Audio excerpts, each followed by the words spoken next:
because I've had it up to here with you on traffic-related cases. This is the first case you've had a jailable offense. Court is on the record in the City of Conneaut versus Chelsea R. Lego, case number 26 CRB 15. In this case, Ms. Lego has been charged with a criminal offense. She was arrested as a result on January 21st, earlier today.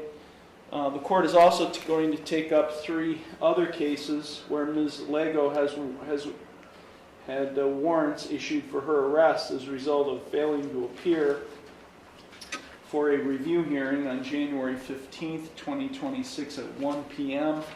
Those being 25 TRD 786, 25 PKT 26, 25 TRD 1019. Ms. Lego is appearing at this hearing by way of video from the Conneaut City Jail. Ms. Lego, a criminal charge has been filed against you. Have you received a copy of the complaint? Yes. I'm going to read you your rights, so please pay attention to the rights I'm about to read to you. You do have a right to be informed of and to understand the nature and the elements of the charge filed against you. You also have a right to know the potential penalties that could be imposed. You are charged with 1 count of obstructing official business. That is a second-degree misdemeanor. If convicted of this offense, you face a maximum 90 days in jail and a maximum fine of $750 plus court costs. Do you understand the maximum potential penalties you face if convicted of this offense? I do. Could you speak again? I do. Okay. Okay, you have a right to remain silent and not to say anything during this hearing that might incriminate yourself. Any statement you make could be used against you. And Ms. Lego, you have 3 plea options available to you with respect to this charge. You can either plead guilty, not guilty, or no contest. If you plead guilty, that is a complete admission by you to the offense charged. If you plead guilty, the court will find you guilty, and then I will impose sentence. The second option is you can plead not guilty.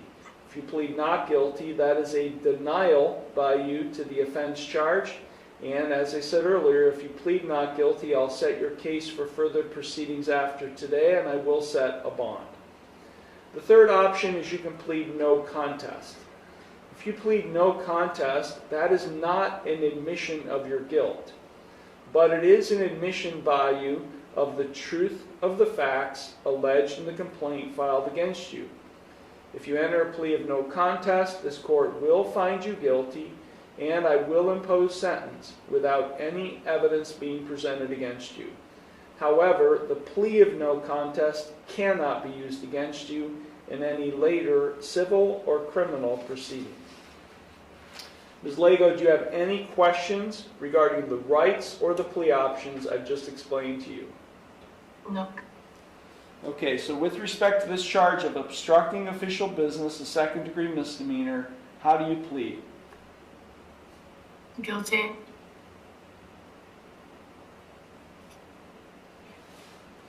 You understand, Ms. Lego, by pleading guilty to this charge, that you are waiving your right to a trial, which includes your right to cross-examine witnesses and to confront evidence presented against you. You'd be waiving your right to testify or not to testify without any negative connotation. You'd be waiving your right to subpoena witnesses. You'd be waiving your right to a jury trial. You'd be waiving your right to be proven guilty beyond a reasonable doubt. All of those are trial rights you'd be waiving by pleading guilty to this charge. Is that what you wish to do? I mean, I kind of was in the wrong, so. Okay, but you've entered a guilty plea, and I want to make sure you understand by pleading guilty that you're waiving all of those trial rights I just explained to you. Yeah. Okay, also by pleading guilty, you would be waiving your right to an attorney. You do have a right to have an attorney represent and advise you in this case. By pleading guilty, you would be waiving your right to an attorney. Is that what you wish to do? I don't know. I don't know. Okay. I'm going to, I see some great hesitation in the defendant. I'm going to enter no plea on the defendant's behalf to this charge.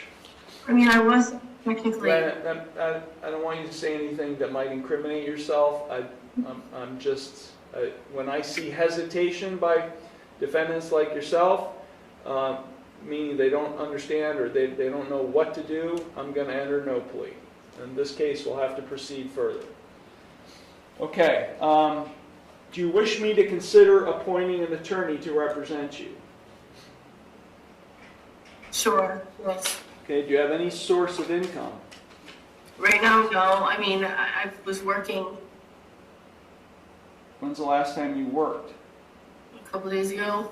I've been cleaning houses. I just got a new house, so. So you do it, you're kind of like self-employed? Yeah. Okay, how much on average do you make a week? Well, I recently just started, so anywhere from $800 to $1,000. A week? Yeah, give or take.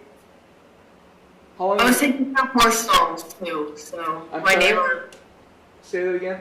My neighbor has 4 stalls that I've been cleaning out. How long have you been doing this? Quite a few weeks. So you've been getting on average $800 to $1,000 per That's the week. most I've made so far. Okay, It's about $800. What, on average, what do you make a week? I don't know. Like I said, I just started, so let's say between $400 and $800. Do you support anyone financially besides yourself? My kids, How many children? I have 3. Do they live with you? They've been living with my mom, but I've helped her take care of them. I was in the process of getting them back. Okay, I'm gonna make a finding that she does, based on what she just told me, she does qualify for court-appointed counsel, and I will appoint the public defender's office to represent her.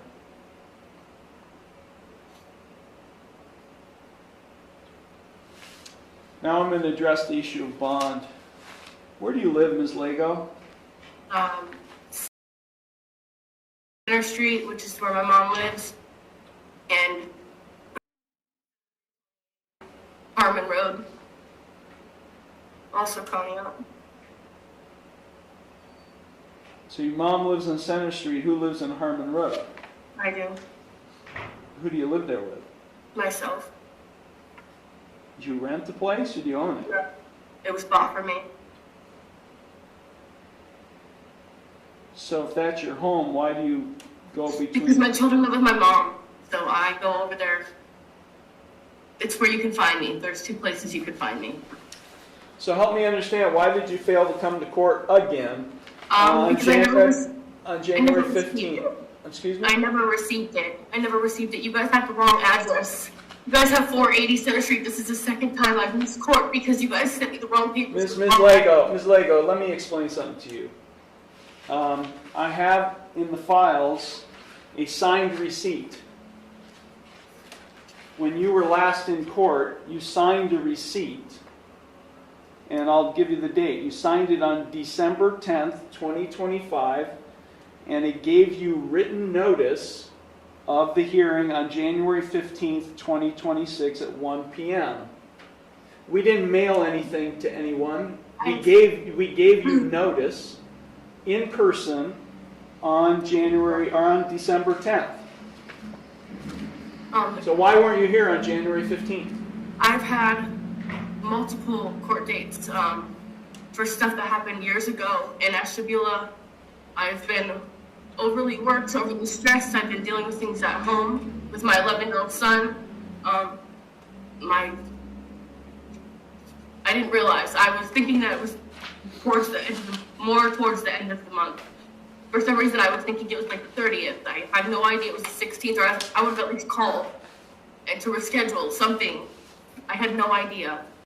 You did have an idea. We gave you notice. A whole month ago. Yeah. I've been dealing with a lot. a lot.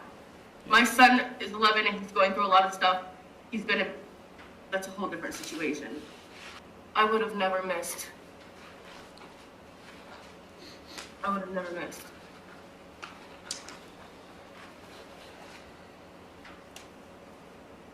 The law director has submitted a bond recommendation asking the bond be set in the amount of $10,000 personal recognizance, alleging that on January 21st, 2026, in the bond recommendation, I think that's a wrong date, it's actually January 20th, 2026, that the defendant interfered with officers trying to conduct a traffic stop near the defendant's residence. I simply asked them. Be quiet. I'm not asking you to speak. Are you receiving any treatment services for substance abuse or mental health? No. I should probably see a counselor for mental ill. My son's going through a lot of shit. Okay. So, have you ever received treatment for substance abuse or mental health? I've received counseling, yeah. Where in the at? past. Which agency? Been a while. In Ashtabula, Signature Health. Ms. Lego, let me make something really clear to you. Because we're not freaking messing around. You shut up and you listen. If you fail to come to court again, listen to me. If you fail to come to court again, like you have repeatedly done, if you fail to come to court again, and I issue a warrant, and you will be arrested on that warrant, you won't get out. Do you hear me? I understand. Because I've had it up to here with you on traffic-related cases. This is the first case you've had a jailable offense. Your cases drag on and drag on and drag on because you fail to come to court. And I can't believe that I'm going to follow the prosecutor's recommendation here. However, there are conditions to your bond, so pay attention. $10,000 personal recognizance. You're ordered not to consume or possess alcohol or drugs. You are subject to random chemical testing by probation and law enforcement. You are to undergo an alcohol drug assessment at Signature Health, and you are ordered to comply with any recommended course of treatment. I am ordering that you undergo a urine drug screen today. You will not be released until you submit to a urine drug screen today. We will set this case for a pretrial conference in the near future when the prosecutor and your public defender are present. I will lift the warrants that were issued in all of the traffic cases, and I will set all of those cases for a review hearing on the same date and time as the pretrial conference in this case. Don't mess with me, Ms. Lego. Don't mess with me. You better be here when you're supposed to be here. Whatever calendar or calendars you have, the date and time that will be given to you for the next hearing before you're released, get it on your calendar. And then stop blaming everyone else for not being where you're supposed to be. Understood? Okay, this matter's concluded. Thank you. Thank you, officer. You're welcome.